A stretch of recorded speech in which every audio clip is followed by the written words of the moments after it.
Good morning. Today is Monday, and I'm here to read with you another pill of trust to get our week started. And this one is called Commitment with Service. Commitment is a calling and a duty of the heart, accepted before the universal laws through an exercise of freedom and reason intended for inner balance and service for the greater good. To each one of us, God has offered a sacred opportunity to gain intelligence, access to knowledge, and opportunities to work so as to sustain and elevate our soul for eternity.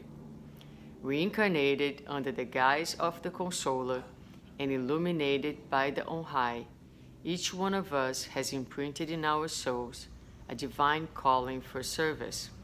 But equally, we are enveloped in an unfortunate web of moral pain which is sown throughout our path. However, learning opportunities present themselves and are strengthened by the commitment of those who are aware of true universal love, forgiveness, and reconciliation with eternal goodness.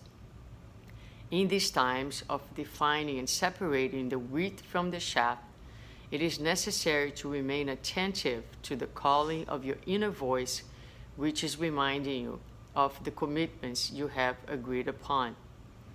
Time passes quickly, with opportunities as well as with pains, which follow the process of eternal metamorphosis.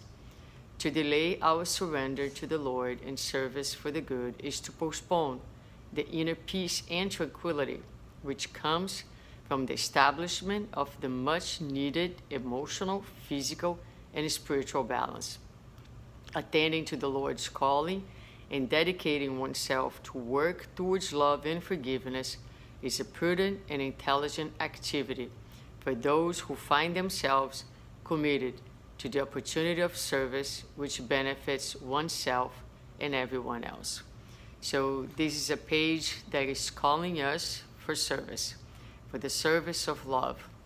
We all have made a commitment with our spiritual growth, and therefore we need to remind ourselves from time to time that this is the reason why we are here. We are here to grow.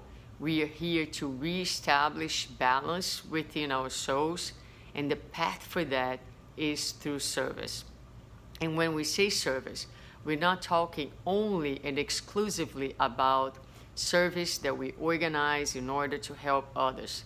Service needs to be a state of mind, needs to be a way of living, needs to be our personal philosophy.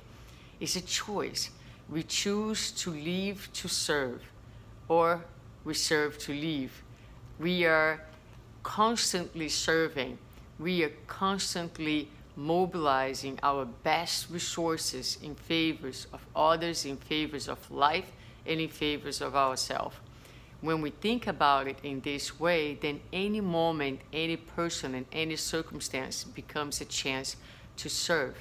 So let's train our minds and our feelings and ourselves to engage in the beginning of each day and each encounter from this perspective, the perspective of service. Every single person has something to offer. So it is an exercise. Love is something that we learn. Love is something that we develop. So love has many characteristics, many traits. It expresses itself in the form of compassion, in the form of forgiveness, in the form of patience, in the form of solidarity. There are so many ways in which love is expressed. So try to engage with life today, with your new day, from the perspective of service, so that balance and harmony can be felt and can be little by little solidified within our own selves. Sending you a big hug and wishing you a day full of service and full of love.